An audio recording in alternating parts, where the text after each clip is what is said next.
The world of long ago was alive with voices that no longer echo. Imagine walking through a quiet plain as twilight drifts over distant hills. The air smells faintly of smoke and earth, carrying whispers of prayers that were once urgent, now only faint impressions on the wind. People move through their days and nights with unseen companions beside them, spirits, gods, ancestors, beings that guided every breath, every choice, every thought. They were present in the rising sun and the falling rain, in the rhythm of the seasons, in the shadows of stone temples and the flicker of oil lamps. Some were benevolent, offering protection, guidance, and blessings. Others were fearsome, demanding attention and respect, their anger measured in storms, droughts, or disease. Humanity learned to navigate the world not alone, but alongside these invisible forces, crafting rituals, words, and art to honor, appease, and remember them. Yet time has a gentle, patient way of dissolving presence. Just as water wears away stone, so too does memory fade. Great temples crumble into sand, statues topple and break, songs and chants fall silent. Names once spoken in awe now linger only in obscure texts or fragmented inscriptions. The gods themselves do not vanish violently. They slip into quiet, receding from human awareness like the tide retreating from the shore. It is not the strength of these gods that falters, but the attention of those who once nurtured them. And so, a world that once throbbed with the vitality of devotion gradually grows still, leaving only traces, hints, and echoes for those willing to listen. In this quiet, we find beauty and melancholy intertwined. For every lost deity, there remains a story, a pattern of thought, a reflection of the human desire to explain, to protect, and to connect.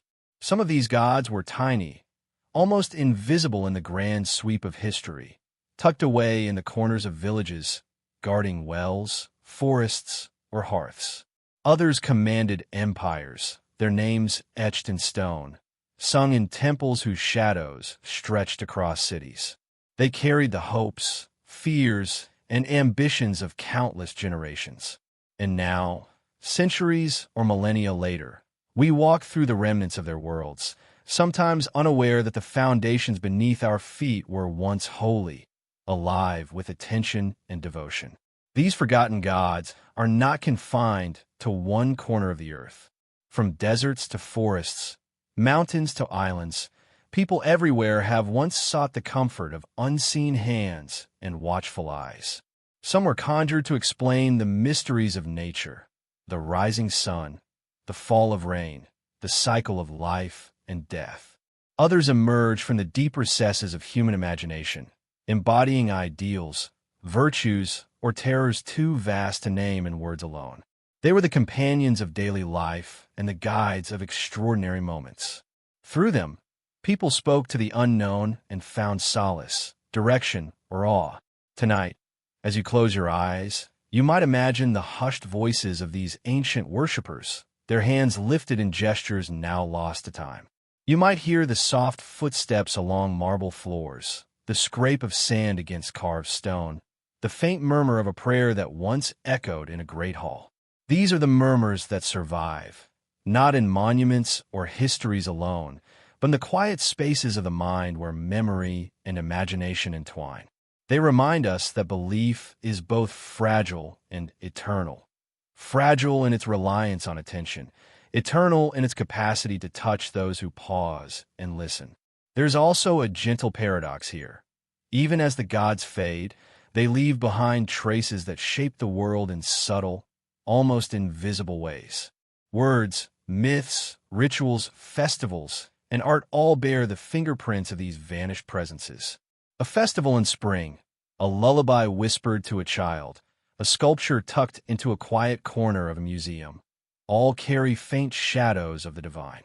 And so, the listener, walking softly through this narration, becomes part of the chain of remembrance, tracing the contours of vanished worlds and feeling, perhaps, the pulse of the gods who once walked among humanity. The quiet wonder of this first step into the past is the realization that what we call lost may simply be sleeping. These gods, spirits, and ancestral presences wait in the dim corners of history, in whispers between stones, in the gaps between words.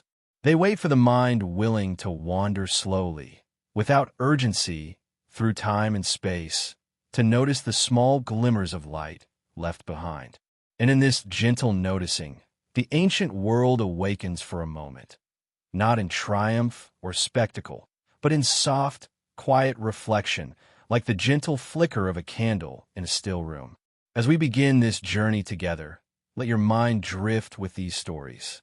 Let your thoughts wander through the silent corridors of lost temples, across plains where offerings once lay, along rivers where voices sang to unseen beings. The world of vanished gods is vast, intricate, and delicate. It is a world that calls for calm attention, a slow letting go of the present moment into the embrace of time itself.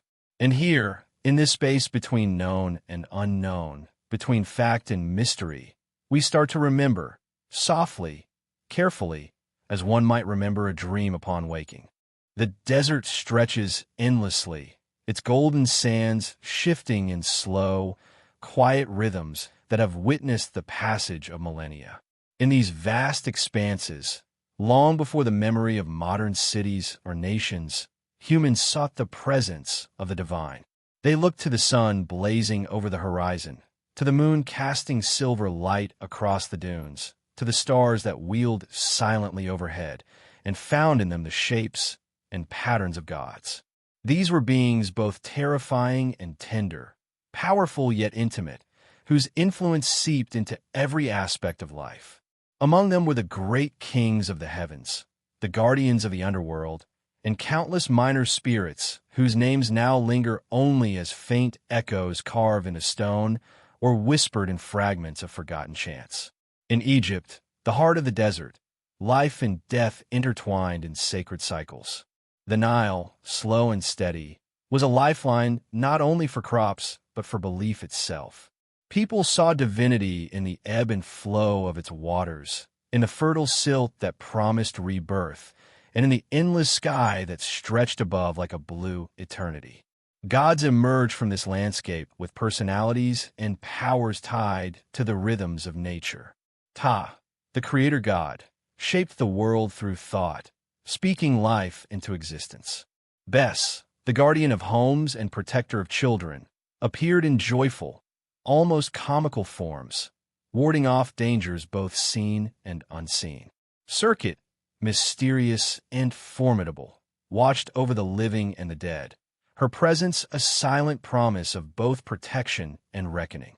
These gods were not distant figures on pedestals, but companions in the ordinary lives of people. Their laughter, their grief, their prayers forming the heartbeat of worship that pulsed through the sands. Temples rose like islands of permanence amid the shifting desert. Stones were carved with devotion, walls painted with scenes that merged myth and reality. Yet even these great monuments could not withstand the passage of centuries unscathed. Time, wind, and sand slowly reclaimed what humans had built. Columns fell, inscriptions wore away, and the once familiar faces of gods faded into vague shapes under the scorching sun.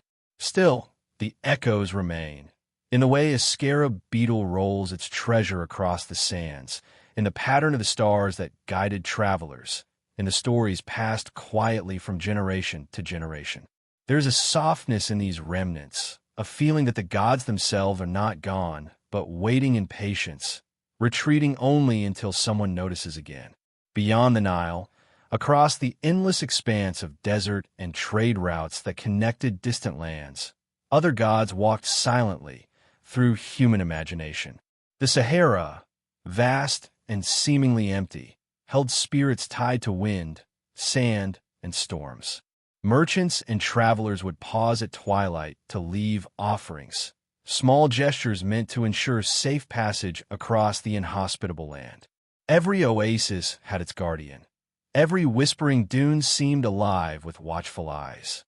These were not the gods of kings or the grand temples, but of survival, intimacy, and respect for the harsh world. Theirs were lessons learned slowly: patience, vigilance, humility, carried softly through stories and ritual, preserved in memory even when names were forgotten.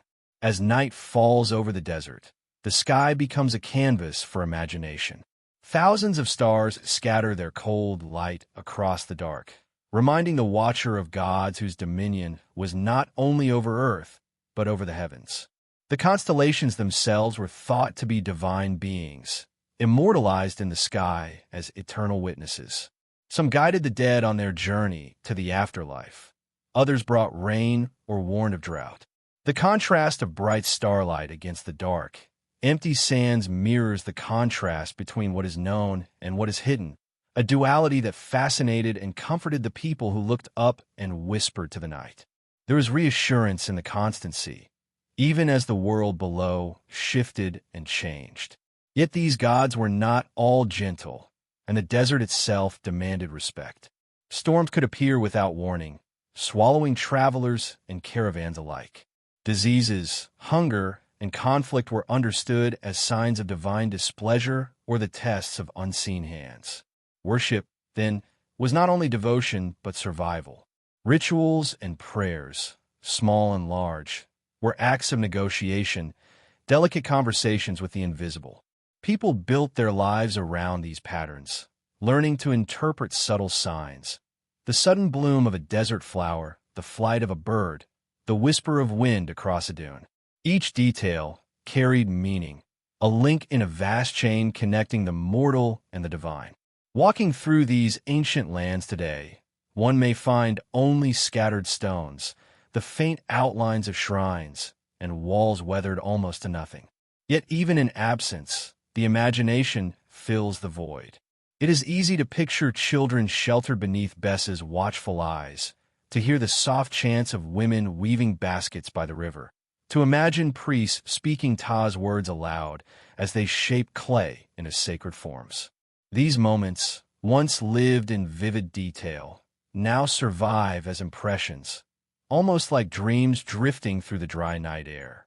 The gods, though their temples crumble, continue to breathe softly in memory and in the quiet spaces of the desert. The desert teaches a gentle lesson about the passage of time and the persistence of presence. What appears lost may never truly vanish. The gods of Egypt and the broader Sahara are not entirely gone. They sleep in the sands, in the stars, in stories that wait to be rediscovered. There is comfort in this thought, that even as civilizations rise and fall, even as temples crumble into dust, the sacred lingers in the margins, subtle and patient. It is a quiet invitation to listen, to imagine, to feel the pulse of the unseen beneath the slow, steady rhythm of the desert wind.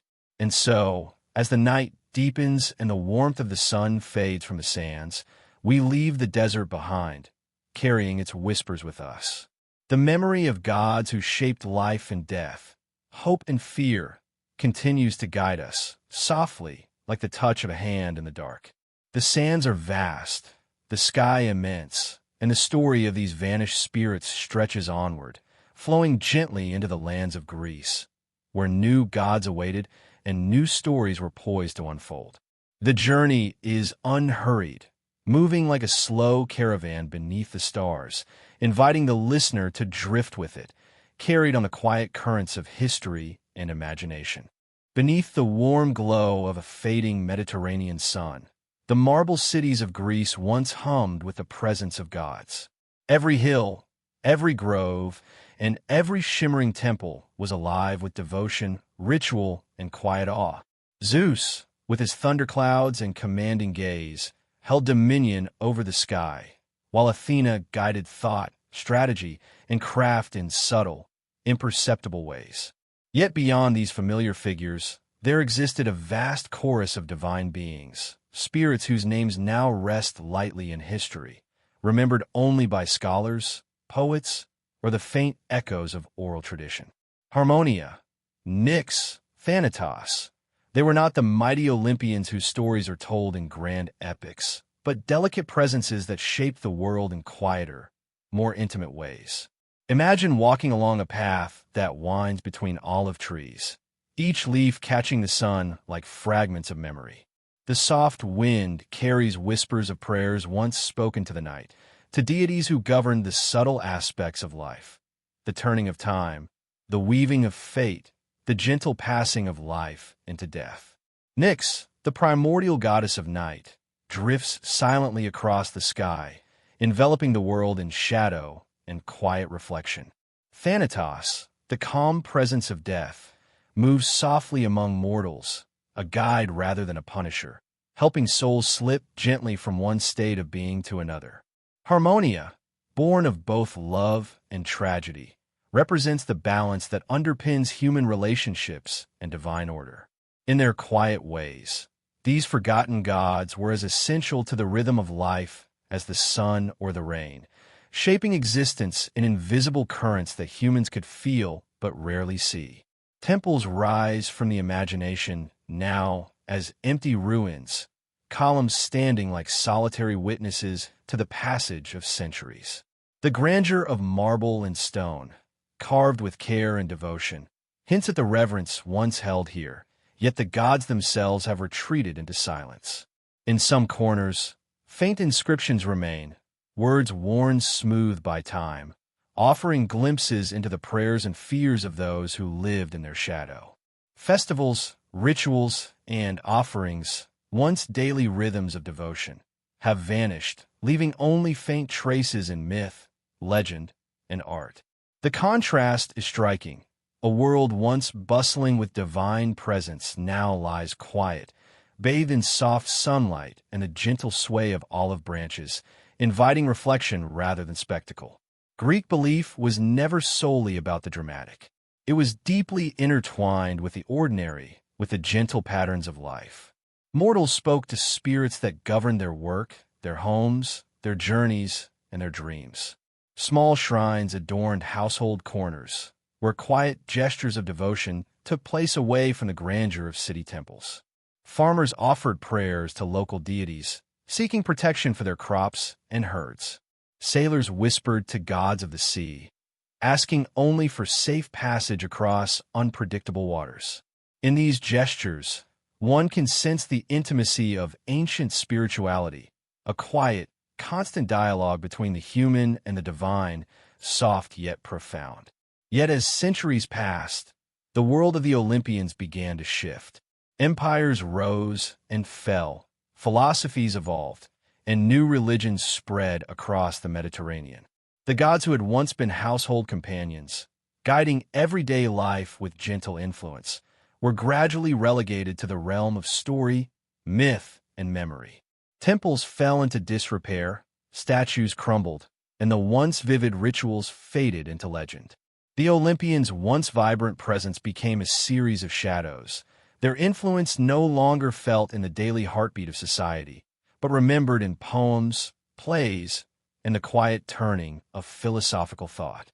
It is in this gentle retreat, rather than in violent conquest, that the subtle melancholy of the Greek gods resides. Even as their prominence faded, the echoes of these divine beings persisted in unexpected ways. The stories, images, and symbols endured, shaping art, literature, and thought for millennia to come. The quiet presence of Nyx, for instance, lives on in the modern imagination as the night itself, the soft, enveloping darkness that calms the mind. Thanatos' calm escorting of souls finds echoes in the way humanity conceptualizes death, not only as an ending, but as a passage. Harmonia's delicate balance whispers through the human fascination with symmetry, proportion, and relationships. In these subtle threads, one can perceive that though the gods may have receded from worship, they remain woven into the very fabric of culture and consciousness. Walking through the ruins of Olympia or Delphi today, one may notice the way sunlight glances across fractured columns, how the wind slips softly through empty corridors, and how the shadows shift in ways that seem almost deliberate. There's a sense that the gods, though quiet, still linger here, not in dramatic revelation, but in the gentle suggestion of presence. The marble, once polished and gleaming, now absorbs the soft light, carrying with it the memory of countless prayers, offerings, and whispered hopes. The air itself seems alive with echoes of devotion, as if the spirits of the past linger in the calm spaces between stone and sky. It is also worth noting the human element, the mortals who once walked among these gods. Priests, poets, and everyday citizens contributed to a living tapestry of belief, each offering shaping the divine world in subtle, unrecorded ways. The relationships were reciprocal. The gods guided, but humans responded, and in their interactions, the world became more than mere landscape. It became a living, breathing cosmos, full of meaning, intention, and quiet guidance. In these unseen connections, one finds the enduring magic of lost faith, a reminder that divinity is not always loud or obvious, but often whispered, patient, and gentle. As the night deepens and the last rays of the sun touch the temples, one can imagine the gods of Greece drifting quietly into shadow. Their stories remain, a soft and persistent presence in human consciousness, waiting to be noticed, remembered, and reflected upon. The contrast between their former glory and their subtle persistence evokes both melancholy and comfort. That which seems lost may still live in quiet ways, shaping thought, imagination, and the soft currents of cultural memory. The Olympians and the spirits that accompanied them exist now as invitations to wonder, to imagine, and to walk slowly through history with a mind attuned to the whispers of what once was. From this quiet reflection, the mind is gently guided forward toward colder, darker lands in the north, where the gods take on new shapes and forms. The journey moves beyond sunlit marble and olive groves into forests cloaked in mist, fjords carved by ice, and shadows deepened by winter. Here, in the realm of Norse myth, another set of unseen companions awaits, giants, Norns, and spirits whose presence was as intimate and necessary as those of Greece, yet profoundly different in tone and temperament. And so, the story flows onward, like a river tracing its course through time and space, carrying the echoes of vanished divinities across the continents and into new lands of imagination. The North is a land of long shadows and quiet fires, where winters stretch across months and the night sky glows with the dance of the aurora. It is here, amid fjords carved by ice and forests dense with mist, that the ancient people of the North sought the unseen forces that guided their lives. The gods of the Norse pantheon are well known. Odin, all-seeing and wise. Thor, hammer-wielding and tempestuous. Freya, radiant and enchanting. Yet beyond these figures, a vast web of spirits and lesser deities moved quietly through the imagination and daily lives of the people. The Norns, weaving fate at the roots of Yggdrasil, shaped destinies with threads unseen. The Dazur, protective female spirits, watched over families, guarding homes and hearths. And the Landvetter, the spirits of the land itself, reminded humans that every hill, river, and grove had its own consciousness and will. Imagine walking through a forest as twilight descends, each tree casting long shadows that stretch across the mossy floor. The air is filled with the subtle scent of pine, damp earth, and with smoke from distant settlements. In such a world, one could feel the quiet presence of the divine in every rustle of leaves, every bend of stream. Life itself was inseparable from the unseen. Children were taught to respect the forest spirits. Travelers offered small gifts to the Landvetter, and every home had tokens or charms to honor protective ancestors. Worship in the North was intimate, tactile, and woven into the rhythm of survival. One could not simply revere from afar. Devotion was an ongoing, living conversation with the world around them. The Norns, perhaps the most enigmatic of these figures, embody the delicate interplay between human action and cosmic order. Clad in shadow, they sit beneath the great world tree, spinning the threads of fate with fingers both gentle and inexorable. No mortal can see them clearly, yet their influence is everywhere, in birth, in life, and in the final, silent release of death. They are reminders that the line between the known and unknown is always thin, that every choice, every word, and every thought is touched by forces beyond human comprehension. Their quiet, persistent presence instills both caution and reverence, teaching that life is a series of interwoven threads, delicate, intricate, and infinitely mysterious. Other spirits, less abstract but no less vital, moved among humans in daily life. The Dezir, for example, were guardians of families and homes, invisible companions who ensured protection and prosperity. People would leave small offerings at doorways or whisper a prayer before a journey, acknowledging their presence. These spirits were not worshipped in grand temples, but honored in subtle, gentle acts. A loaf of bread set aside, a candle lit at dusk, a soft word murmured into the wind. In their quiet, persistent way, they shaped behavior, culture, and morality, teaching humans to act with care, kindness, and respect for both the seen and unseen. Then there were the Landvetter, the spirits that inhabit the very land itself. Hills, rivers, forests, and stones all possessed a consciousness, a subtle awareness that demanded acknowledgement. Travelers crossing a river might pause to offer thanks. Villagers building homes would first seek permission from the spirits beneath the soil. This sense of intimacy with the natural world created a rhythm of life profoundly attuned to place and season. Every action carried significance. Every small ritual reinforced the interconnectedness of humans and the divine. Nature was not merely a backdrop. It was alive, sentient, and full of guidance and caution.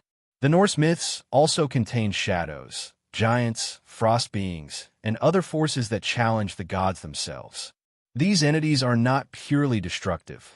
They represent the inevitable tension between order and chaos, light and dark.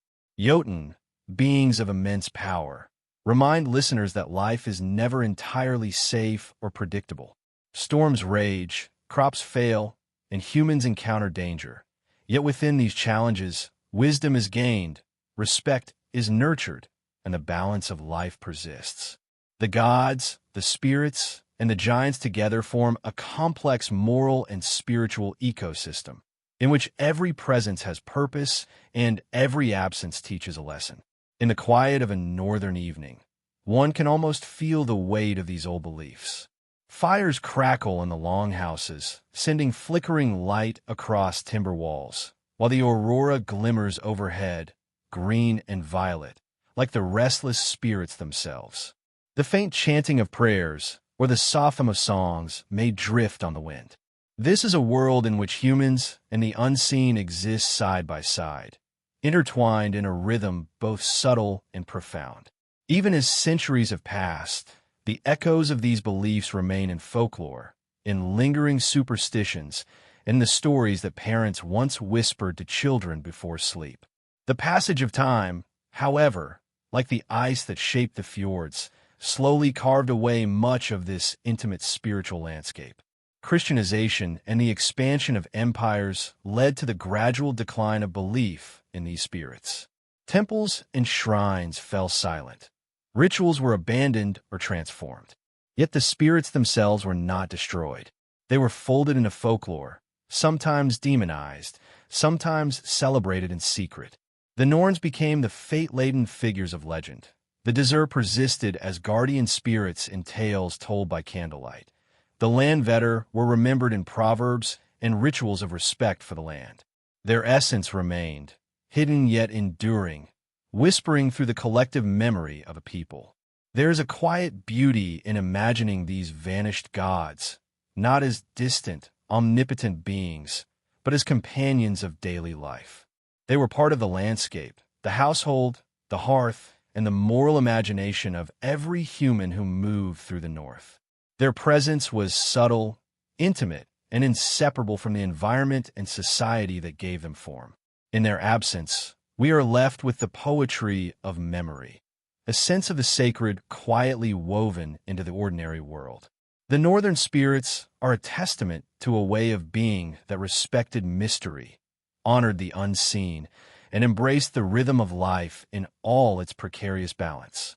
As the mind drifts from snow-laden mountains to quiet forests, from crackling fires to the soft glow of the aurora, one can feel the gentle pull of imagination. The Norse gods and spirits, giants and fate weavers guide us, not through spectacle, but through the quiet observation of life cycles. Their lessons, patience, vigilance, reverence, and humility, continue to ripple across time, subtle yet profound. The story now moves eastward to the distant lands of Asia, where mountains, rivers, and oceans hold the whispers of gods and spirits that once shaped human lives in ways both familiar and entirely new. And so, with quiet reflection and slow, deliberate attention, we leave the fjords and forests of the north, carrying the faint, persistent echo of its unseen guardians. The journey continues into the rich, complex, and mysterious spiritual landscapes of ancient China, Korea, and Japan, where divinity is inseparable from nature, and where the unseen flows through every stream, rock, and cloud. The quiet companionship of the old gods, like a soft current beneath still waters, invites us to drift onward, deeper into history and into the imagination that keeps the divine alive. In the lands of the East, where mountains rise like silent sentinels and rivers thread through valleys in slow, silver lines, the unseen has always walked closely beside humanity. Here, the world is alive not only with the actions of mortals, but with the quiet presence of countless spirits and gods. Some are grand, commanding attention and devotion, while others are small, subtle, and almost invisible, guardians of particular places, moments, or people. In early China, Korea, and Japan, before the rise of structured religions, these beings shaped daily life, offering guidance, protection, and reflection in ways that were both intimate and profound. They were not distant figures on pedestals. They were woven into the rhythm of the land, the household, and the seasons, their influence felt in quiet, almost imperceptible gestures of reverence. The Dragon Kings, known as Long Wang, ruled over the seas and rivers, guardians of water and the creatures within it. Sailors and fishermen, understanding the capricious temperament of the ocean, left offerings of food or incense, whispered prayers carried on the wind and waves, hoping to appease these powerful beings. Their presence was both awe-inspiring and comforting, a reminder that the vast, uncontrollable waters were watched over, guided, and, if treated with respect, could be gentle. Beyond the rivers and coasts, mountains themselves were believed to be alive with spirits. Peaks were home to gods of mist and cloud, guardians of paths and travelers. Travelers paused to bow, leave small offerings, or murmur words of gratitude before ascending these sacred slopes, acknowledging forces that, though invisible, were deeply present. In Japan, the concept of kami extended this understanding of the divine into nearly every element of the natural world. Kami are spirits or gods who reside in rivers, rocks, trees, and even human creations. The kami of a stream may watch over the water's flow, ensuring it nourishes the land, while a mountain spirit might guard its slopes and keep travelers safe. The smallest actions, setting down a stone at the edge of a path, bowing before entering a forest, were acts of communication with the unseen. In these gestures, humans acknowledge that the world is alive, that every movement has consequence, and that respect and harmony are essential. This intimacy with divinity creates a world in which spirituality is not a distant abstract concept, but a constant companion, felt in the subtle currents of everyday life. Some spirits are gentle, guiding, and protective. Others are formidable, demanding reverence and caution. Shirogami, the white spirits, are ethereal presences often associated with purity and guidance, while other beings of the East may guard thresholds or enforce cosmic order. These spirits teach subtle lessons about life and morality, not through thunder or lightning, but through patterns, signs, and quiet interventions.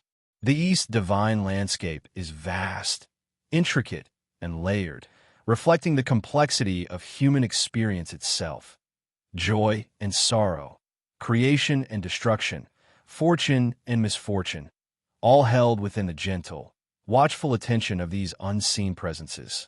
The rituals surrounding these deities are soft and deliberate, reflecting a careful attunement to time and place. Incense curls upward, carrying prayers to the invisible. Lanterns glow in evening temples, their light a quiet beacon for wandering spirits. Offerings of food, flowers, or crafted objects are left at small shrines, gestures of gratitude and acknowledgement. In these acts, humans participate in a delicate dance with the divine, one that honors both presence and absence, visibility and mystery. Even the simplest action, a bow, a whispered word, the careful placement of stone, connects mortal life to the enduring rhythm of spiritual presence that flows through the landscape. Beyond the mountains and rivers, the East also holds the invisible in the celestial realm. Gods of the moon, stars, and sky preside over the cycles of time, marking the passage of months and seasons, guiding harvests, and shaping the understanding of destiny. The moon, in particular, is a quiet companion in the night, associated with femininity, reflection, and gentle influence. Legends tell of deities who control the tides, protect travelers by night, or ensure the proper unfolding of the cosmos.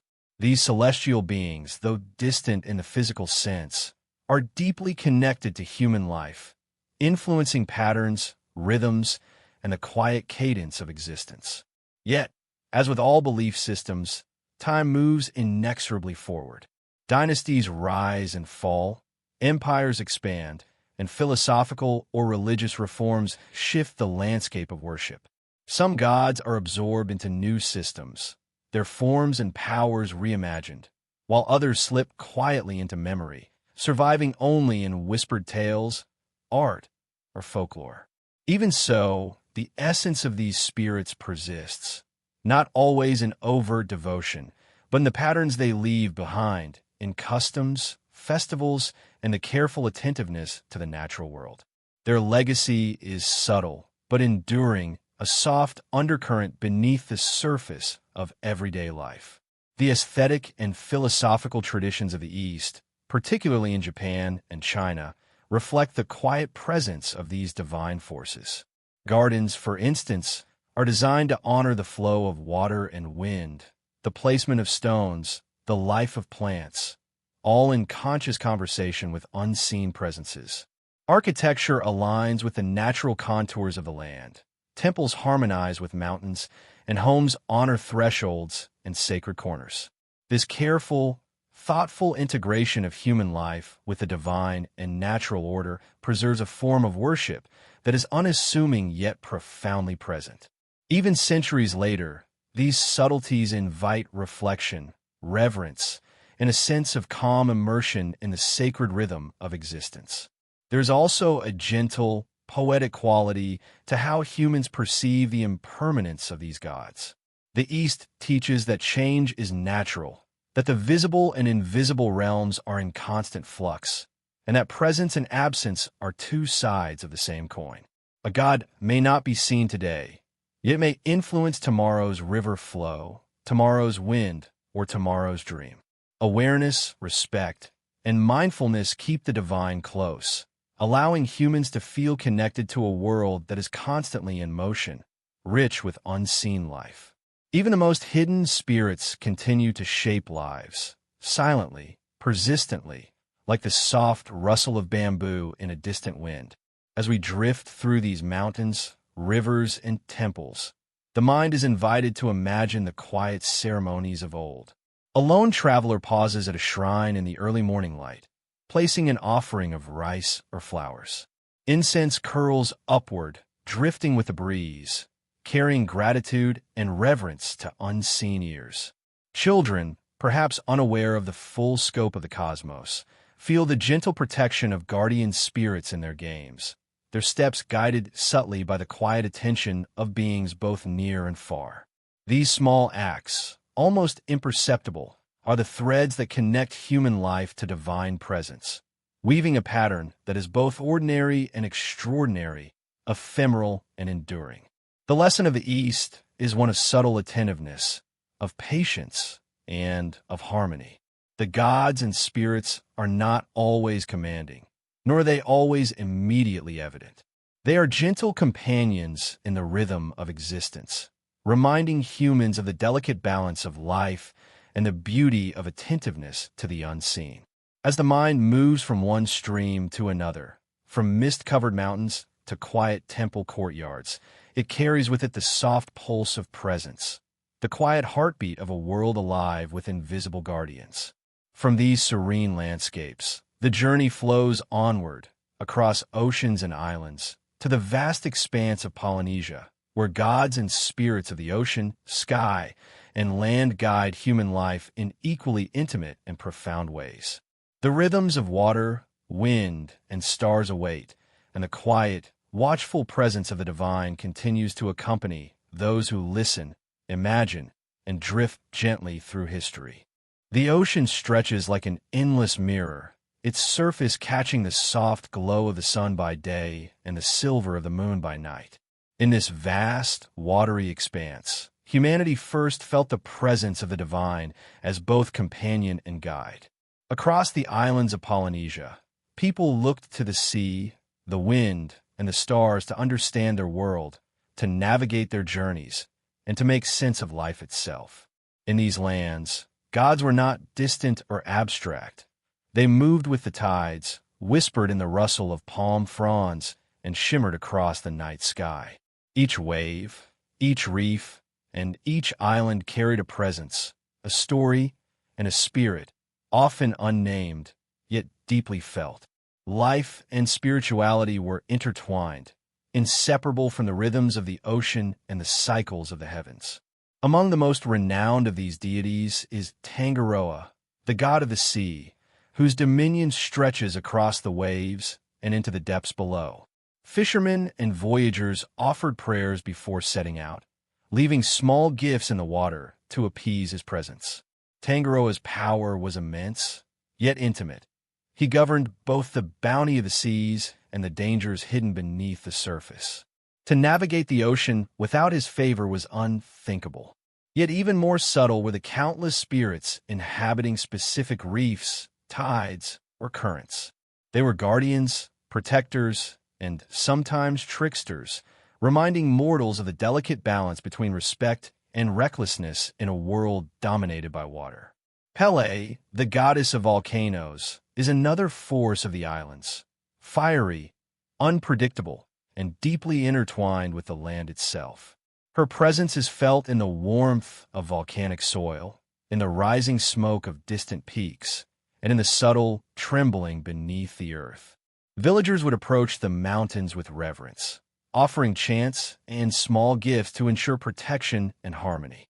Pele embodies both creation and destruction, a reminder that life is shaped by forces beyond human control, and that respect for the unseen is a daily necessity.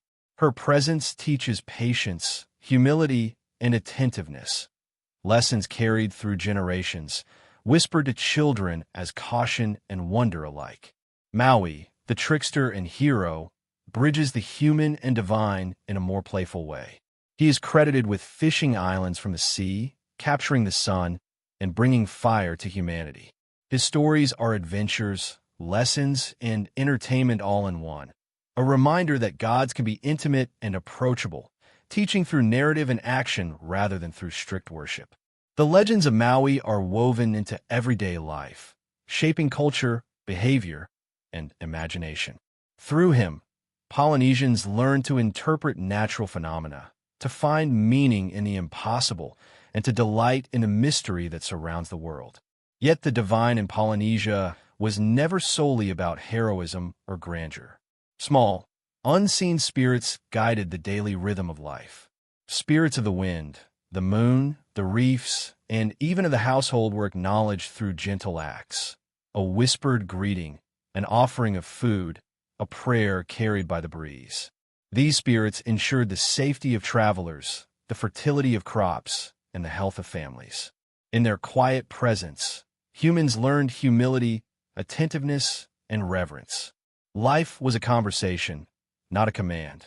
The god spoke softly, guiding through suggestion and circumstance rather than through force or spectacle. Navigation itself was an act of spiritual awareness. Polynesian voyagers read the stars, the swell of the waves, and the flight of birds to traverse thousands of miles of ocean. Every journey required trust in the divine forces around them, in the unseen currents of sea and sky, and in the ancestral spirits guiding their path. The sea was both a test and a teacher, a place where the boundaries between human and divine blurred. A mistake could mean danger, but attentiveness, reverence, and respect ensured safety. In this way, spirituality was not confined to ritual, but lived in every action, every glance at the horizon, and every careful observation of the natural world. Life on the islands was also punctuated by ritual and ceremony. Festivals marked the cycles of planting and harvesting, the phases of the moon, and the arrival of the stars in the sky. Offerings were placed in sacred locations, chants were sung to honor deities, and dances were performed to tell the stories of gods and ancestors alike. These practices were not only expressions of belief, but acts of harmony, aligning human activity with the rhythms of the divine. Even the smallest gestures, leaving a shell on the shore, lighting a torch at dusk, or speaking a word of thanks, were meaningful threads in the tapestry of connection between humans and gods. Polynesian spirituality emphasizes the intimate and interconnected nature of all things. The land, the sea, the sky, and the living creatures within them are imbued with spirit. This perspective creates a world in which humans are never entirely separate from the divine. Rather, they are participants in an ongoing dialogue, observers and caretakers of the forces around them. It is a gentle, patient spirituality, rooted in respect for both the known and the unknown, teaching lessons of mindfulness and attentiveness in every small action. As centuries have passed, much of this world has shifted. European exploration, colonialism, and the spread of new religions have altered the landscape of belief. Some deities have faded from daily worship, while others survive in story, ritual, and cultural memory. Yet even in absence, the pulse of the divine remains in the islands, in the rhythm of waves, in the flight of seabirds, in the glow of the stars above. The gods and spirits may no longer be called upon as they once were, but they linger in the imagination, the cultural memory, and the patterns of human life that remain intertwined with the land and ocean. The ocean teaches patience, humility, and reverence. It reminds those who listen that the divine is not always loud or visible, but often quiet, guiding, and persistent. Polynesian gods and spirits do not demand attention. They move subtly, shaping life through their presence and absence alike. Theirs is a lesson in attunement to the tides, the wind, the stars, and the unseen, a gentle, enduring spirituality that encourages reflection, calm, and respect for the rhythm of the natural and supernatural world. As the waves lap softly against the shore and the night sky glows with the light of countless stars, one can imagine the whispers of these gods and spirits carried across the water.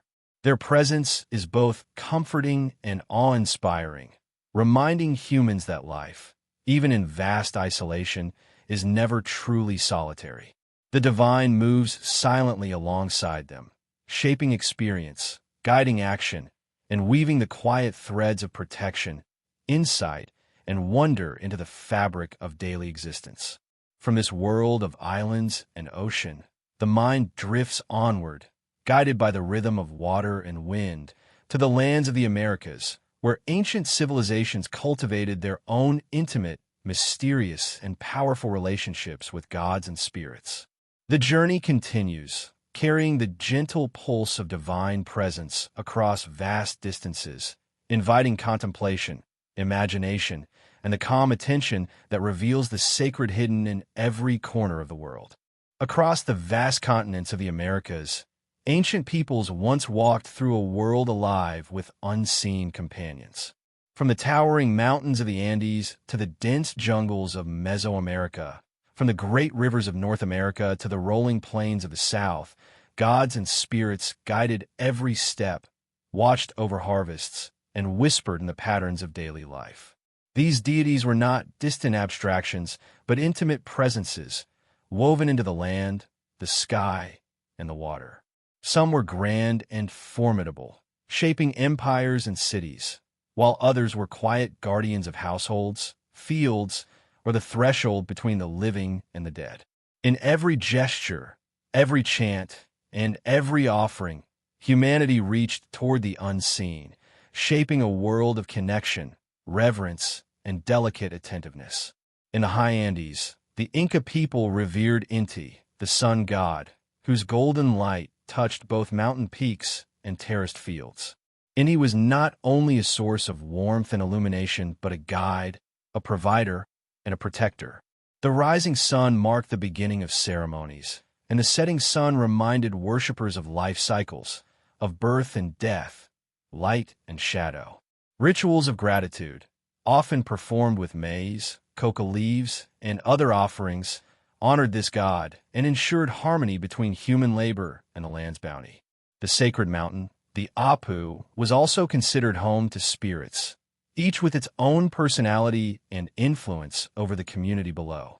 These spirits were intimate companions, always present, yet invisible, guiding behavior, teaching respect, and quietly shaping the rhythm of life. Further north, in the jungles and cities of Mesoamerica, the gods of the Aztec and Maya civilizations demanded attention, both through grand spectacle and subtle presence. Quetzalcoatl, the feathered serpent, embodies wisdom, wind, and life itself, bridging earth and sky in serpentine elegance. Tlaloc, the rain god, governs the essential waters that nourish crops and sustain life. His favor sought through offerings and ceremony. Yet alongside these mighty figures existed a multitude of spirits tied to daily life. Household gods, river guardians, and unseen forces that moved through marketplaces, homes, and fields. Every action, from planting to weaving to cooking, carried implicit conversation with these invisible presences, ensuring that the human and divine worlds remained delicately entwined. Northward, the indigenous peoples of what is now the United States and Canada observed the sacredness of rivers, mountains, and forests, understanding that each landscape carried its own spirit. The Great Spirit, sometimes envisioned as a universal force, imbued life and guided human action. Yet local spirits were equally important.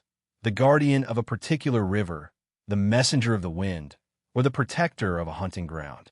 Respect and mindfulness were woven into every interaction. A careful placement of an offering, a soft word of gratitude, a pause before cutting a tree or fishing a stream. Through such attentiveness, humans maintained harmony with the natural world, acknowledging that the divine permeates every corner of existence, visible or not. Death and the ancestors also held profound influence. Spirits of the deceased were honored through ceremonies, songs, and ritual offerings, ensuring guidance and protection continued beyond life. Among the Maya, ancestors were seen as intermediaries between humans and gods, their presence shaping household and community practices. In the Andes, ancestors watched over family lineages, ensuring that the wisdom, courage, and virtues of the past were preserved in daily life. These practices reflect a worldview in which the divine and human are inseparable, and where the unseen is never far from the living. The gods of the Americas often moved in cycles, reflecting the natural world. The rising and setting sun, the ebb and flow of rivers, the turning of seasons, and the phases of the moon. Rituals synchronized human life with these patterns, creating a sense of balance, continuity, and quiet reverence. Ceremonies might be elaborate, with music, dance, and offerings, or intimate, whispered prayers for protection, fertility, or guidance. Both grand and subtle expressions of devotion reveal a consistent principle. The world is alive with unseen companions, and living in harmony with them requires attentiveness, respect, and understanding. Yet, as with other civilizations, these gods and spirits gradually faded from active worship. Colonization, conquest, and the spread of new religions reshaped the spiritual landscapes of the Americas. Temples and shrines fell into disrepair, ceremonies were abandoned or transformed, and much knowledge passed only in whispers or memory. Still, traces remain, in stories passed from elders to children, in art and symbols, in the layout of sacred spaces, and in the ongoing reverence for mountains, rivers, and forests. These subtle echoes remind us that even when visible devotion fades, the divine is not truly gone. It persists in the land, in cultural memory, and in the quiet spaces of imagination. Walking through ancient sites today, one can feel the faint pulse of these vanished gods. The terraced fields of the Andes, the ruined pyramids of Teotihuacan, the forests of North America, and the great rivers of South America are more than remnants of human civilization. They are touchpoints for the unseen. The air seems to hold memory, a subtle vibration of devotion and reverence. Imagine a farmer pausing to honor the sun before planting maize, a child leaving an offering by a river, a hunter whispering gratitude to the forest before taking only what is needed. These moments, once common and now almost invisible, are the threads that connect us to worlds shaped by gods and spirits whose presence was constant, quiet, and deeply intertwined with daily life. There is a particular poetry in the way these gods were both intimate and immense. They governed life, death, and the cycles of nature, yet also resided in a single household, a stream, or a sacred stone.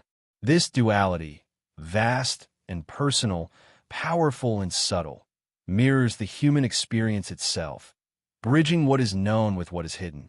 In this contrast, we find a gentle, meditative rhythm, attention to detail, respect for mystery, and calm reflection on the interconnectedness of life, the divine, and the natural world.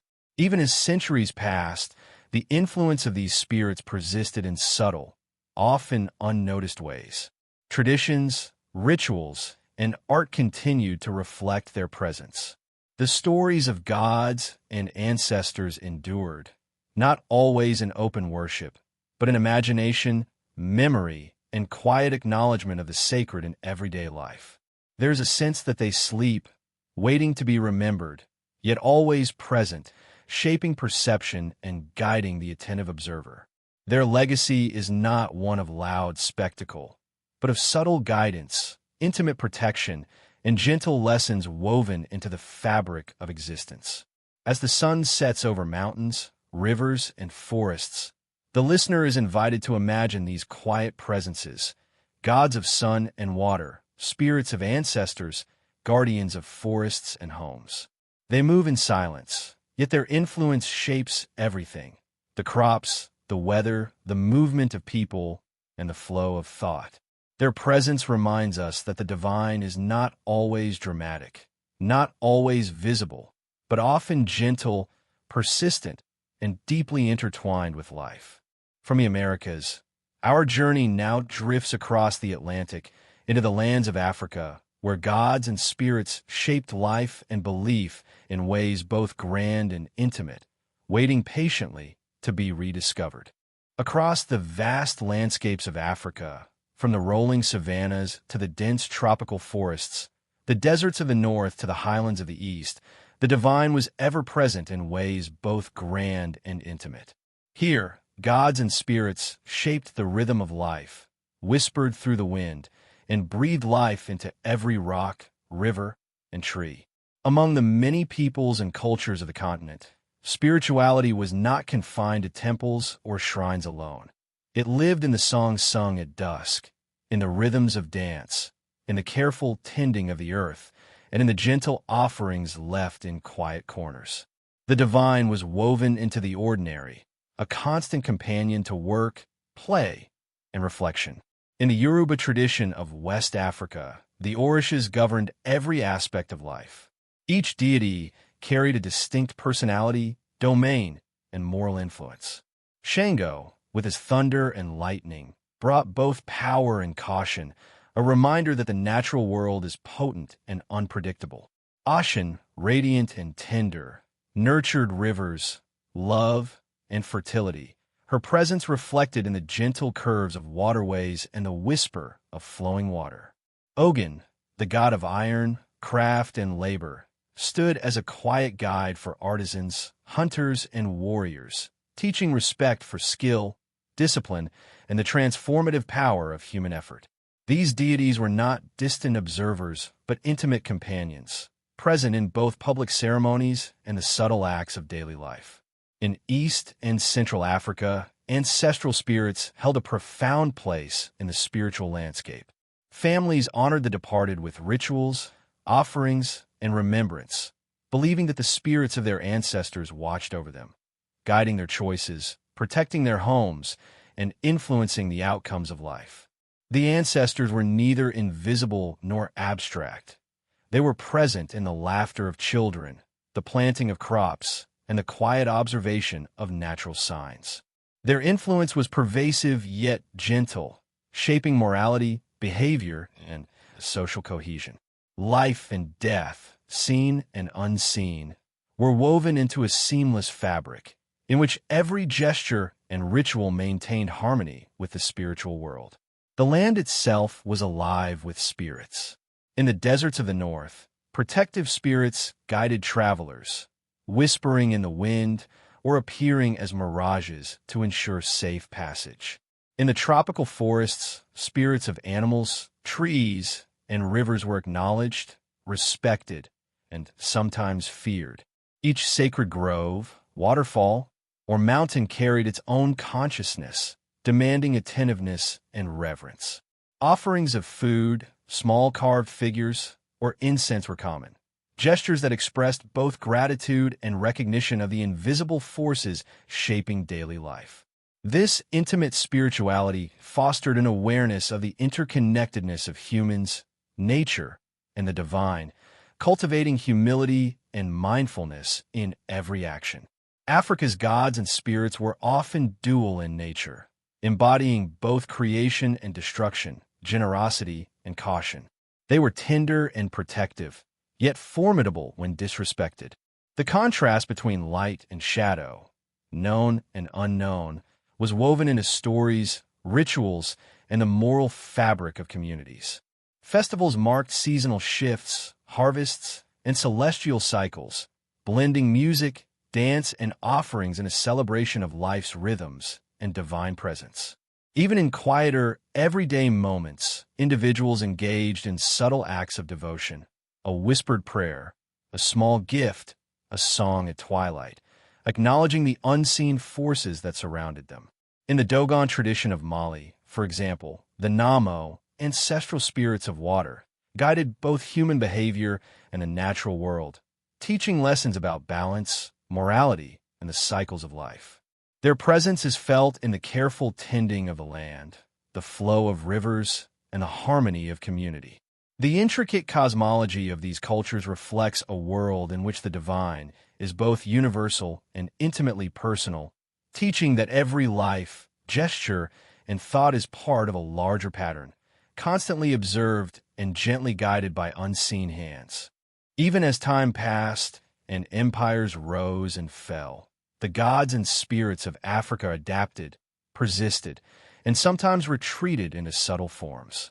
Colonization, the spread of new religions, and the upheaval of societies altered worship and practice. Yet the essence of these spirits endured. They live on in folklore, oral history, traditional art, and ceremonial dance. Their presence remains woven into the moral, cultural, and ecological consciousness of communities, quietly reminding humans of the interconnectedness of life and the sacredness of the natural and social world. Walking through Africa today, one can feel the faint traces of these vanished gods in the rustle of leaves, the patterns of rivers, the songs of birds, and the soft hum of human activity. A farmer pausing by a grove to offer thanks, a child leaving a flower by a stream, or a quiet drumbeat resonating in the evening air.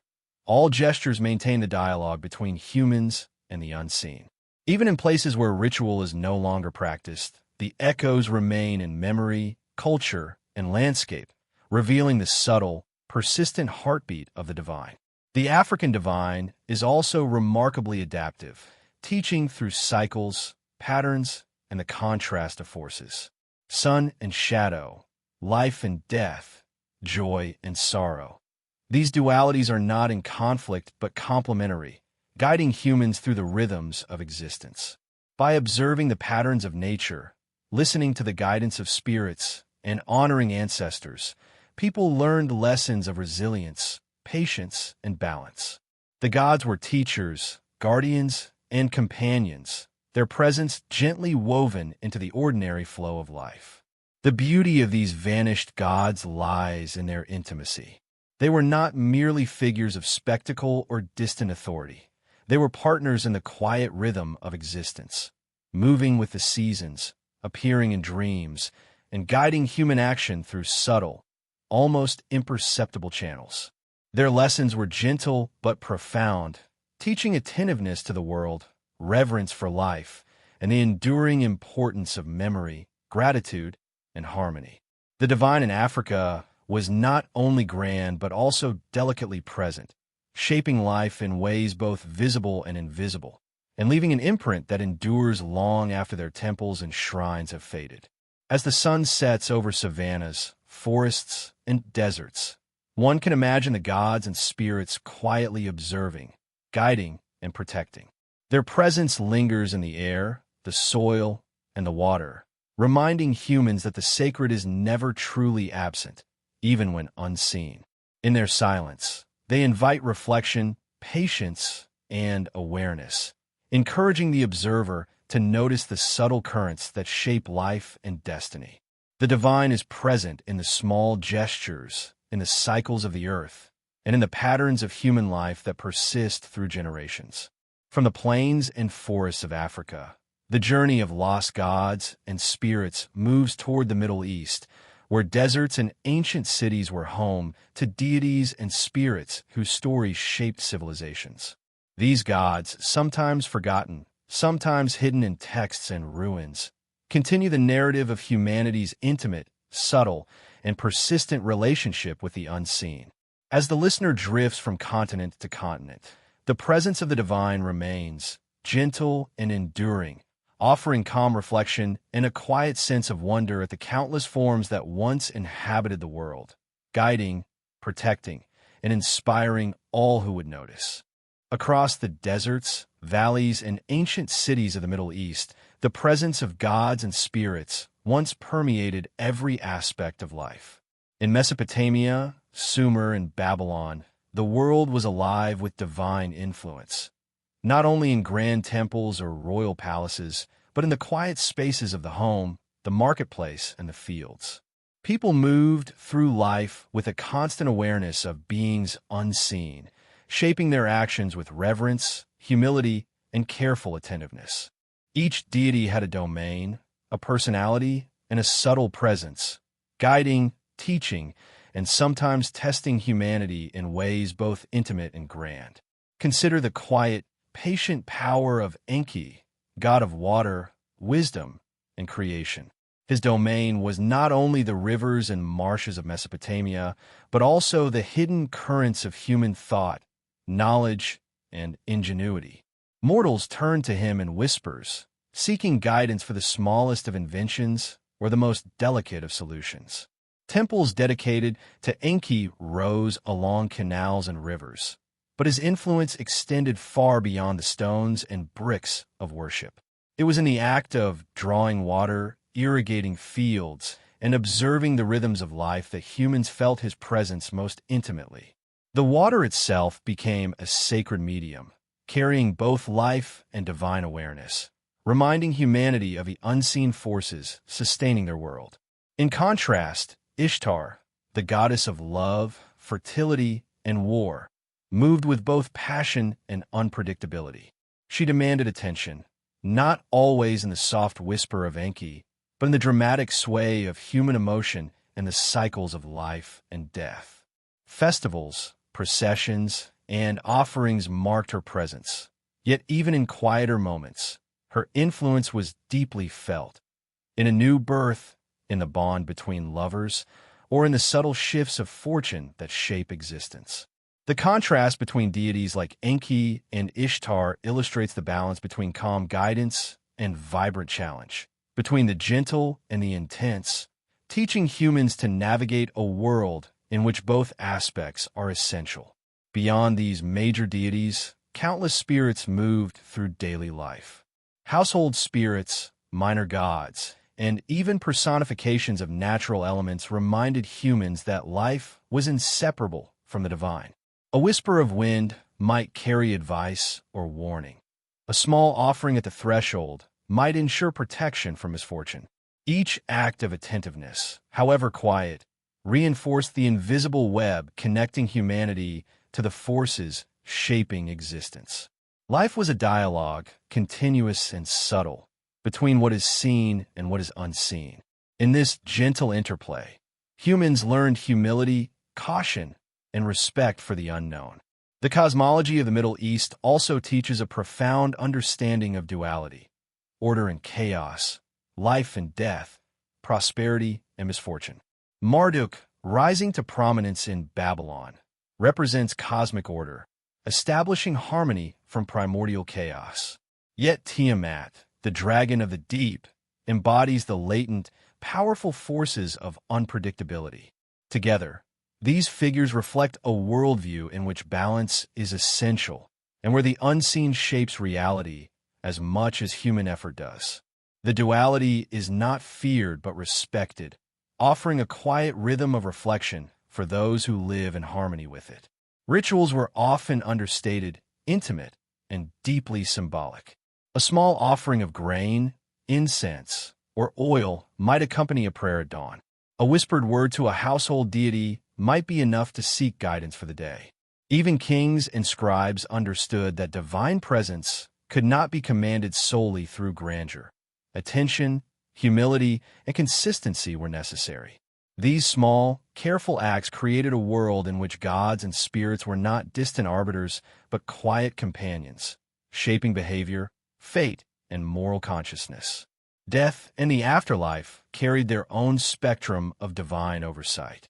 Spirits of ancestors and protective deities guided souls and offered counsel to the living. Rituals for the deceased were not merely ceremonial. They were a form of dialogue, ensuring that the living remained connected to the wisdom, power, and guidance of those who had passed. In Mesopotamia, elaborate tombs, inscriptions, and offerings reflected both reverence and careful attention to this unseen interaction. Even when these practices fell from prominence, the awareness of an ongoing relationship between life and the spiritual realm persisted in memory, story, and cultural practice. The subtlety of divine presence in the Middle East is mirrored in the quiet persistence of symbols, myths, and architecture. Ziggurats, though imposing, were not merely monuments to power. They were vertical threads connecting heaven and earth, spaces where human and divine could meet. The carvings, inscriptions, and sacred art embedded wisdom and guidance, ensuring that even silent stones communicated lessons across generations. The gods and spirits are thus not lost entirely. They linger in the landscape, the imagination, and the memory of human experience, gently reminding observers of the unseen threads that once shaped life. Even in the quiet streets of ancient cities, the divine was evident in small, almost imperceptible ways. The careful placement of an offering near a threshold, a whispered prayer during daily labor, or a moment of reflection before sleep all maintained a gentle dialogue with the unseen. These acts were not always grand, but they were deeply significant, reinforcing the connection between human action and divine presence. In this intimacy, the gods of the Middle East remain alive in memory, echoing in the cadence of ritual, story, and imagination. There is also a poetic resonance in the idea that these gods, though vanished from daily worship, continue to shape our understanding of balance, morality, and the rhythm of life. Enki's flowing waters, Ishtar's passionate influence, Marduk's order, and Tiamat's chaos all teach subtle lessons about attentiveness, respect, and the necessity of both calm and intensity in existence. Even when no one speaks their names, the divine continues to guide perception, behavior, and imagination, gently weaving human experience into a tapestry of mystery and reverence. As the sun sets over deserts, rivers, and ancient ruins, one can imagine the gods of the Middle East moving quietly through cities long since silent. They do not command attention through spectacle alone, but through their presence in every whisper of wind, every flicker of light, and every careful human gesture. Their influence is intimate, persistent, and enduring, reminding humans that the sacred need not always be loud to be powerful. Even in absence, these spirits continue to shape human thought, imagination, and the subtle understanding of balance, order, and moral awareness. From the sands and cities of the Middle East, the journey of lost gods and spirits drifts across the globe once more, toward the frozen landscapes of the Arctic and the hidden wildernesses of the North, where shamanic spirits, animal guides, and unseen beings shaped the rhythm of life in ways both mysterious and gentle. As the listener follows these quiet threads, the presence of the divine remains constant, soft, enduring, and intimately woven into the fabric of human existence. In the far reaches of the Arctic, where ice stretches to the horizon and the wind carries whispers across frozen tundras, life was shaped by spirits that walked invisibly alongside humans. Here, the gods were neither distant nor abstract. They were intimate companions of survival, guiding hunters, protecting families, and teaching respect for the harsh yet sacred landscape. The aurora shimmered overhead, a celestial display that seemed alive with unseen watchers, a delicate veil between the visible world and the hidden. Among the peoples of the North, Inuit, Sami, Chukchi, and others, the spiritual realm was inseparable from everyday life, present in the wind, the ice, the animals, and the fire that warmed each home. Animal spirits were central to this relationship, both guides and teachers. The spirit of the polar bear, powerful and solitary, embodied strength and endurance, while the caribou guided hunters through migration paths, ensuring sustenance in the frozen expanse. Even smaller creatures, the fox, the owl, or the raven, were imbued with wisdom and subtle instruction. Humans approached these spirits with careful attention, offering gratitude for their guidance and respect for their domains. Hunting was never merely an act of survival. It was a spiritual conversation, a negotiation with unseen forces, in which humility, patience, and observation were essential. To offend a spirit, intentionally or through carelessness, could bring misfortune or imbalance, while careful observance maintained harmony. Shamans, or spiritual mediators, held a vital place in this world. Their role was to navigate the liminal spaces between the human and spirit realms, seeking guidance, healing, and protection. Through song, drum, and dance, they entered altered states of consciousness, traveling unseen paths to communicate with gods, ancestors, and animal spirits. The shaman's journey was quiet, deliberate, and deeply disciplined, yet profoundly intimate. A reminder that interaction with the divine is not always loud, grand, or visible. It is often subtle, requiring patience, focus, and reverence. These journeys shaped not only individual guidance, but the moral, cultural, and social fabric of entire communities. The Arctic gods were also tied to natural forces that dominated the landscape. Storm spirits governed the movement of ice and snow, shaping the safety of travel across the tundra and frozen seas. The wind carried messages from these beings, and subtle changes in temperature or the behavior of animals could indicate their presence. Observing these signs became a form of quiet devotion, a way of maintaining awareness and alignment with the cycles of life. Humans learned to read the environment as a living dialogue with the divine, where each observation and decision was an act of reverence. The northern lights themselves were more than a spectacle. They were considered the presence of spirits dancing across the heavens. Their shimmering green, violet, and pale blue lights were interpreted as signals, blessings, or warnings. Children were told stories of these celestial beings, learning to watch with wonder and humility, understanding that even beauty carries meaning and agency. This intimate interaction between humans and the sky fostered a spiritual attentiveness that extended through daily life, guiding actions, reinforcing morality, and shaping imagination. Death, too, was deeply intertwined with the spiritual realm. Ancestors were believed to continue guiding the living, their presence acknowledged in ceremonies, storytelling, and subtle observances of daily life. The transition from life to the spirit world was not feared but respected. Ancestors were partners, teachers, and guardians, maintaining a quiet, enduring presence in the human experience. Graves, totems, and ritual sites were marked with care, each act of remembrance reinforcing the delicate connection between living and unseen realms. In this continuity, humans found solace, guidance, and a sense of connection across generations. The gods and spirits of the Arctic were neither all-powerful nor remote.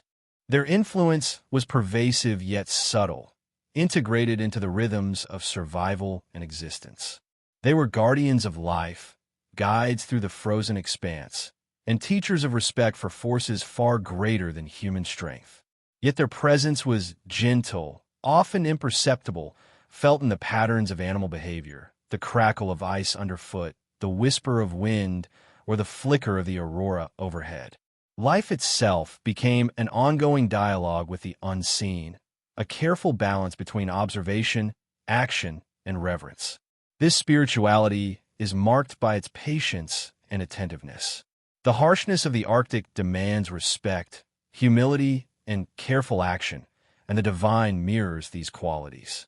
To navigate ice floes, hunt, or travel safely, humans must remain observant, responsive, and reverent, qualities reinforced through ritual, story, and interaction with spirits.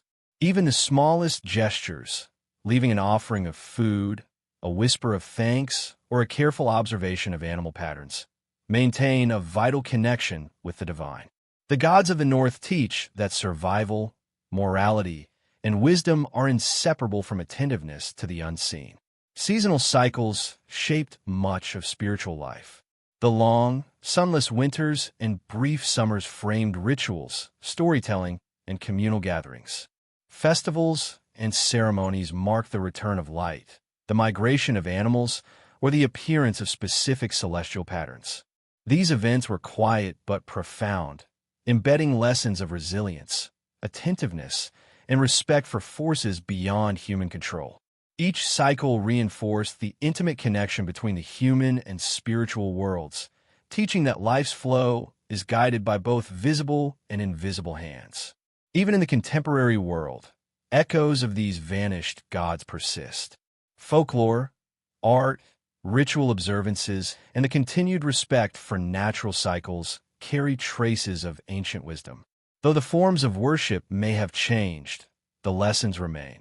The importance of attentiveness, the quiet presence of guiding forces, and the moral and practical teachings of the unseen. These spirits, though no longer universally revered, continue to shape the perception of the natural world, morality, and the rhythm of life in subtle, enduring ways. There's a particular beauty in imagining these spirits moving silently across ice fields, guiding hunters, whispering in the wind, and dancing in the aurora.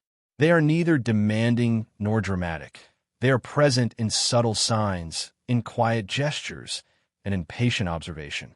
Their lessons are gentle, profound, and constant, reminding humans that life is guided as much by attentiveness and respect as by action and effort. In the Arctic, where survival and reverence are intertwined, the divine and human coexist in quiet, delicate harmony. As the icy expanse stretches beyond sight, one can imagine the shaman, the hunter, and the child moving in rhythm with unseen companions, navigating a world alive with spirits. The gods of the North, though vanished from daily worship in many modern contexts, remain vivid in memory, story, and imagination. They are a testament to the gentle, enduring presence of the unseen, guardians, guides, and teachers whose influence is felt in subtle, persistent ways. Their existence reminds us that spirituality need not be loud to be real. It often thrives in the quiet attentiveness to life, nature, and the unseen currents that shape our world. From the frozen reaches of the north, the journey now flows southward once more toward the dense, shadowed forests and grasslands of Oceania and Southeast Asia, where spirits and deities guided human life in subtle, intimate, and profoundly interconnected ways. The listener drifts gently along these invisible threads, carried by the quiet pulse of the divine, ready to explore another world in which the unseen shapes the scene and the past whispers softly into the present. Across the islands of Oceania and the lush landscapes of Southeast Asia, life was never separate from the presence of gods and spirits. Mountains, rivers, forests, and coral reefs were alive with unseen companions, guiding humans, shaping communities, and teaching lessons that were both intimate and profound. Here, the divine did not dwell solely in temples or ceremonial centers, but moved alongside everyday life, found in the rhythm of tides, the flight of birds, the rustle of leaves, and the quiet patterns of daily labor.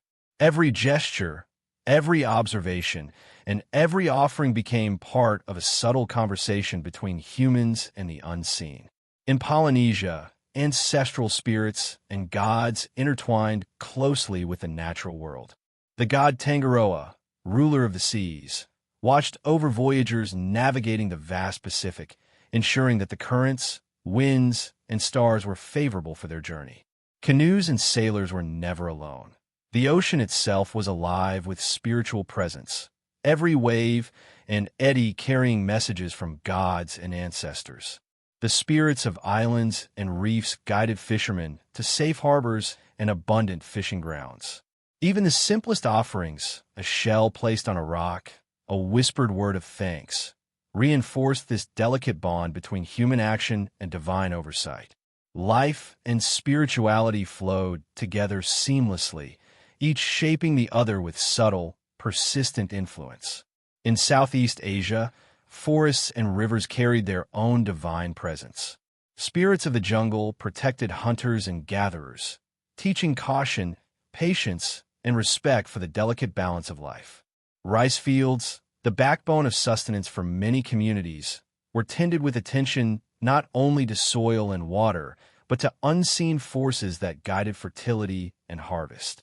The goddess Dewi Sri, revered in Java and Bali, embodies the essence of rice, fertility, and prosperity. Offerings of flowers, rice, and incense were made to her, honoring the life-giving force that sustained the community. Through these practices, humans remained in constant dialogue with the divine, attentive to patterns, cycles, and signs that reflected the unseen order of the world. The duality of gods in Oceania and Southeast Asia is striking. They could be both nurturing and formidable. Pele in Hawaii, for example, commands the fiery volcanoes, shaping the land with creation and destruction alike. In the forests of Borneo, spirits might protect the sacred trees, yet test the curiosity or greed of humans who failed to show respect. These contrasts were not frightening, but instructive, teaching balance, humility, and attentiveness to forces greater than oneself. Life became a lesson in observation, patience, and careful interaction with the sacred, woven into the rhythm of daily existence. Ceremonies and rituals were often immersive and quiet, yet profoundly meaningful.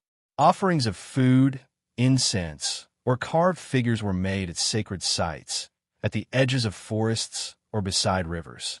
Dance, song, and storytelling marked both communal and private devotion, embedding cultural memory and moral guidance in shared experience. Even in the absence of grand spectacle, humans remained connected to their gods and spirits through attentiveness, gratitude, and subtle acts of reverence. The divine was always present, quietly shaping life, guiding action, and offering comfort, protection, and instruction. Ancestor worship was also a pervasive element of spirituality across these regions. Ancestors were seen as active participants in the lives of the living, guiding decisions, protecting families, and maintaining harmony within communities. In the islands of Micronesia, for instance, family shrines honored those who had passed, while oral traditions passed their wisdom from one generation to the next. Southeast Asian societies similarly recognized the continuing influence of ancestors, often through ceremonies and offerings that reinforced bonds across time. The presence of these spirits, both protective and instructive, reflects a worldview in which life, death, and the unseen are deeply intertwined, forming a continuous, gentle conversation between the living and the spiritual. The spiritual ecology of these regions also emphasizes connection with natural elements. Rivers, mountains, and forests were not merely resources. They were sacred, alive with intelligence and presence. Hunters, farmers, and fishermen learned to observe subtle signs, the behavior of animals, the patterns of tides, or the whispers of wind, to remain aligned with divine guidance. Even small acts, such as leaving an offering of water at the edge of a stream or a grain of rice beside a tree, were powerful gestures of acknowledgement and reverence. Life became a careful, attentive practice of coexisting with the spiritual currents of the world. Mythology in Oceania and Southeast Asia reflects this intimate interplay between humans and divine beings. Stories of gods, spirits, and heroic ancestors conveyed moral lessons, survival strategies, and cultural wisdom. Tales of creation, transformation, and cosmic balance were woven into narratives shared around fires, during ceremonies, and at communal gatherings. These stories were not merely entertainment.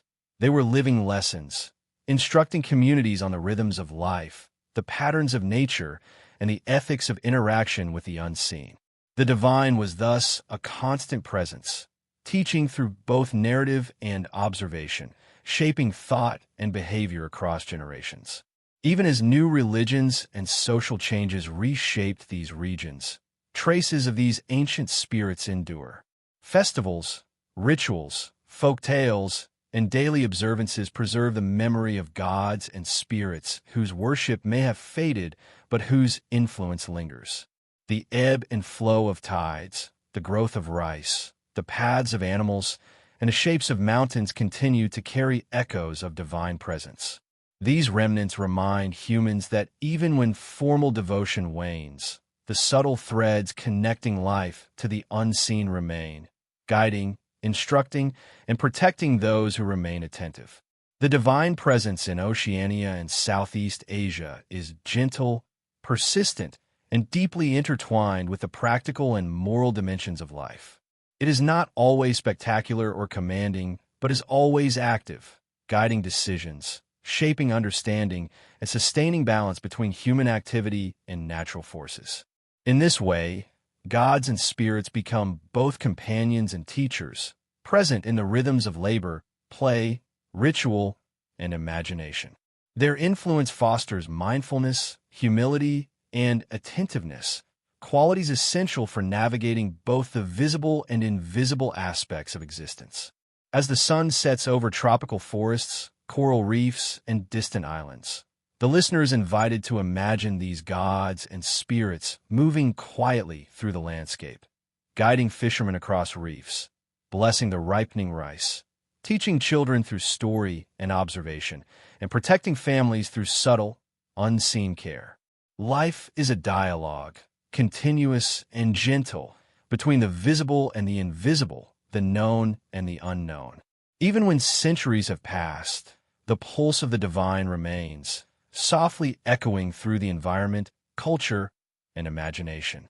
From these islands and forests, the journey of lost gods and spirits carries the listener onward, across continents and oceans, to the forgotten deities of Europe.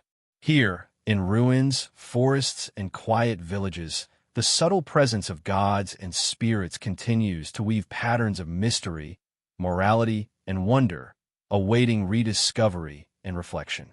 The narrative moves seamlessly from the tropical and oceanic worlds into the cooler landscapes of Europe, reminding us that the divine is a universal thread, quiet yet persistent, flowing through every human culture and landscape. Across the forests, rivers, and rolling hills of Europe, a subtle and intimate divine presence once threaded through daily life. Before the rise of modern cities and organized religions, people lived amidst gods and spirits that guided, protected, and taught through the rhythms of nature. The ancient world of Europe was alive with unseen companions. Forest spirits whispered in the rustle of leaves, river guardians guided fishermen and travelers, and household spirits watched over hearth and home. Every interaction with the environment, every act of cultivation or foraging, every footstep across the land was an opportunity to acknowledge the unseen and maintain harmony with the divine. In Northern Europe, the Norse pantheon shaped both the imagination and morality of its people. Odin, the all-seeing, embodies wisdom, insight, and the relentless pursuit of understanding. Warriors and farmers alike sought guidance from him, offering prayers and small sacrifices, not just for protection in battle, but for clarity and foresight in the daily choices of life. Thor, wielding his hammer and governing thunder and storms, was both protector and tester of human resilience. His presence was felt in the rumble of distant clouds, the crack of lightning across the sky, and the changing patterns of weather that could nourish or challenge the land. Life, in this context, required attentiveness, humility, and courage, lessons carried in both story and ritual, quietly shaping behavior. Across the Celtic lands, spirits and deities inhabited rivers, trees, stones, and groves. The goddess Brigid, associated with fertility, poetry, and healing, was revered in both large ceremonial sites and in humble hearths, where offerings of milk, bread, or flowers maintained her favor. Sacred wells, ancient groves, and megalithic sites held layers of spiritual presence, each with its own personality and sphere of influence. To disturb these places carelessly was to risk misfortune. To honor them with mindfulness was to invite protection, inspiration, and harmony. Daily life was a constant dialogue with these unseen forces, blending respect for natural rhythms with an appreciation for the subtle guidance of the spirits. Household spirits, too, played an intimate role in European spirituality. In homes, kitchens, and barns, unseen companions were believed to assist with labor, protect families, and influence fortune. A carefully tended hearth, a whispered word of thanks, or a small offering of food could sustain these presences, reinforcing the moral and practical fabric of daily life. Even when larger deities were distant or invoked only occasionally, these household spirits maintained a gentle, persistent connection between humans and the divine, fostering attentiveness, gratitude, and a sense of wonder in ordinary actions. The duality of European gods and spirits, their power to nurture and challenge, to protect and test, is central to understanding their role in human life. The forest spirit that provides shelter and game could also mislead the unwary traveler. The river goddess who nourishes crops could bring floods if angered. These contrasts were not threats but teachings, encouraging observation, respect, and humility. Humans were never entirely separate from the unseen world. Life was a careful negotiation with forces both gentle and formidable. The lessons embedded in these interactions were quiet, persistent, and deeply woven into the culture, shaping ethics, behavior, and imagination. Seasonal cycles and celestial rhythms also guided European spirituality. Solstices, equinoxes, and lunar phases marked ceremonies, festivals, and communal gatherings, aligning human activity with the movement of the cosmos. Stone circles, hilltop shrines, and sacred groves were often oriented to celestial events, ensuring that ritual life echoed the patterns of nature. These observances reinforced the continuity between human existence and the divine, emphasizing harmony with cycles beyond human control. Even small gestures, leaving a token by a sacred stone, reciting a prayer at dawn, or pausing to honor a forest path, reinforce the subtle, persistent connection to the unseen world.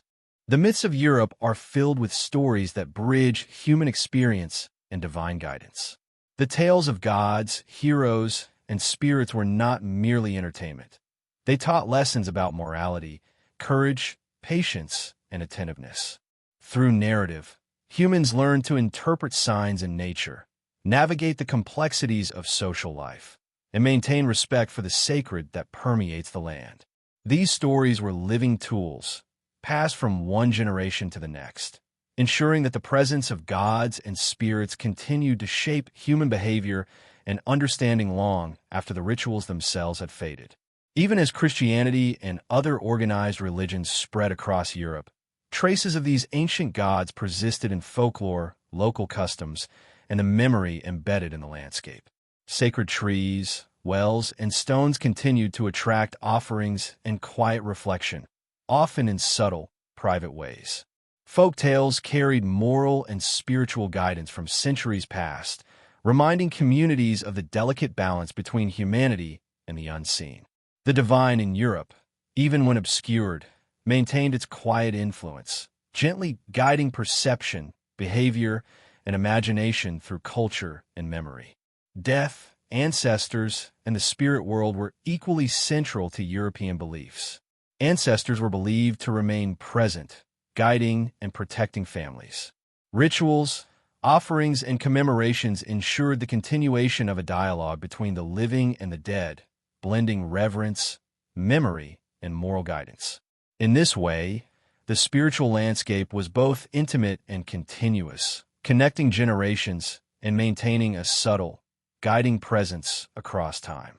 The unseen was always near, influencing choices, shaping ethics, and reminding humans of the enduring threads that link life, death, and the divine. There is a quiet poetry in imagining these gods and spirits moving through the forests, rivers, and hills of ancient Europe.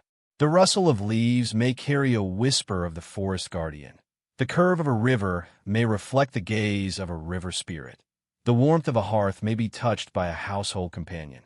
These presences were gentle, persistent, and intimate, guiding human life without spectacle, teaching through subtlety, and embedding themselves in the rhythm of daily existence. Life was an ongoing dialogue with the unseen, a careful negotiation of respect, observation, and action.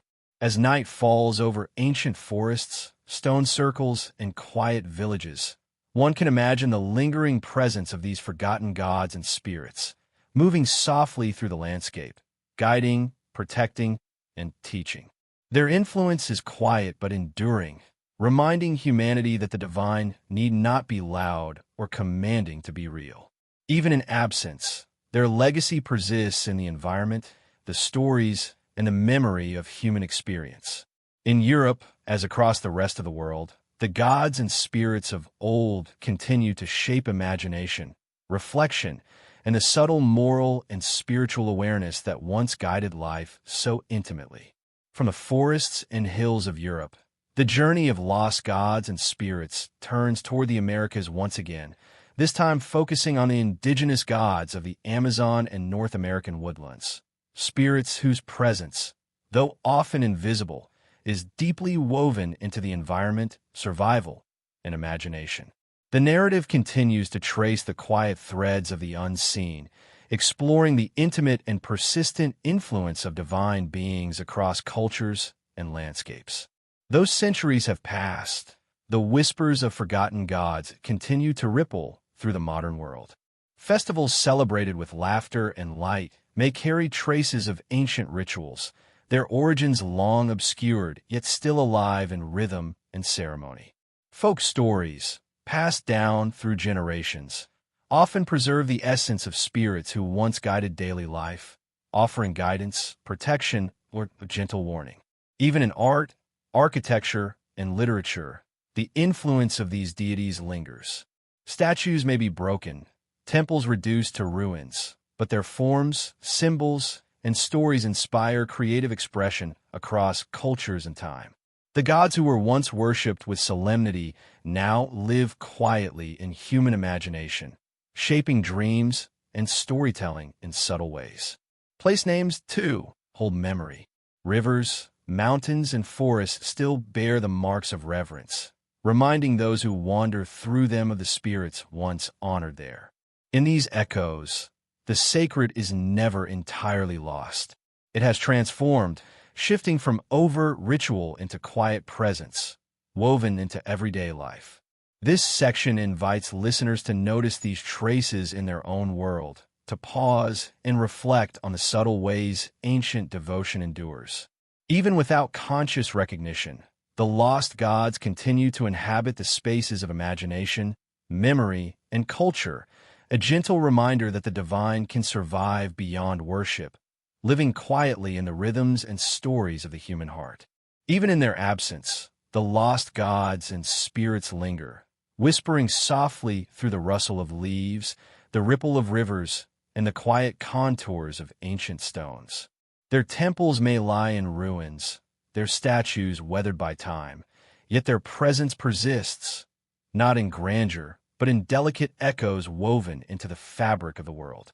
Close your eyes and imagine the faint vibration of chants long silenced, the gentle glow of ceremonial fires now extinguished, and the quiet reverence that once filled the air. Forests, mountains, and rivers still hum with the memory of devotion. A tree may shelter a spirit once honored. A river may carry the gentle guidance of gods long gone. Even in forgotten myths and silent artifacts, traces of divine attention remain, like threads connecting the present to the past. In this quiet, one senses the contrast between emptiness and lingering presence, the unseen shaping the seen, the forgotten shaping the remembered. Listening becomes a form of communion. In the hush of evening, the mind can feel the presence of these beings, subtle companions to human thought and imagination. Through meditation and gentle reflection, their influence continues, shaping dreams, inspiring stories, and quietly reminding us of the sacred that once filled the world. In this silent conversation, the listener discovers that absence is never absolute, and that even forgotten gods leave traces that linger in the heart and imagination, a soft echo guiding us through history's quiet corridors. As the journey comes to an end, the lost gods are not gone. They rest quietly alongside us, subtle companions in the spaces of memory and imagination. The echoes of worship linger in landscapes, stories, art, and dreams, soft reminders of devotion that once shaped human life. Their presence is gentle, like the faint flicker of candlelight or the whisper of wind through ancient trees, offering calm rather than command. Imagine the quiet of an empty temple, the hush of a sacred grove, the soft rhythm of a river once honored. In these spaces, the divine lingers, inviting reflection rather than awe, companionship rather than fear. Even as rituals fade, the essence of these spirits endures, carried in myth, custom, and the imagination of those willing to remember. This farewell is not a goodbye, but a peaceful acknowledgement. Close your eyes and feel the quiet presence of the lost gods, allowing their subtle influence to settle around you.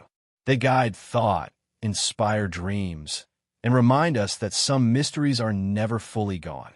They simply shift, becoming whispers in the night, companions in silence. And so, in rest, we carry them with us, honoring their quiet existence. The gods and spirits once worshipped may no longer speak aloud, but in the calm of evening, the soft hush of history, and the stillness of the mind, they remain, a comforting, unseen presence, a gentle guide into reflection, imagination, and the soothing rhythm of sleep.